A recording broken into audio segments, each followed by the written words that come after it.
Sis, ganito pa ang gamit mo sa iyong BIP number?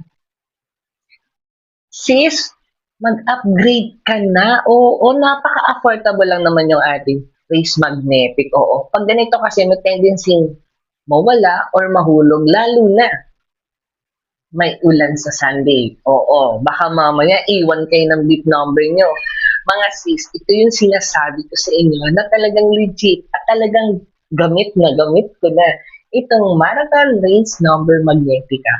Kasi tignan nyo naman, maliit lang na bagay to, pero malaki ang naitutulong ito sa inyo. Tignan nyo naman, kung gano'n siya kadikit, mga sis. Oh, 'di ba mga sis, siyempre sa panahon ngayon meron talagang pabugso-bugso na ulan, lalo na this coming Sunday merong bagyong paparating. Baka mamali, habang tumatakbo kayo sa runway, mawala ang beep number niyo.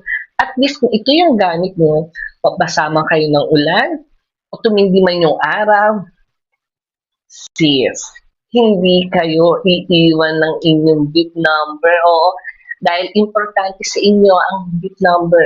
Lalo na pag nasa finish line ka na. Mga sis, ginawan ko na to ng link at may mga iba't iba tayong kulay na available. Meron tayong white, meron tayong black, yellow, and red. May takbo ka. Malapit na yon. Sis, mag-upgrade ka na. Affordable lang to. Itong Marathon Race Number Magnetic. Check out na!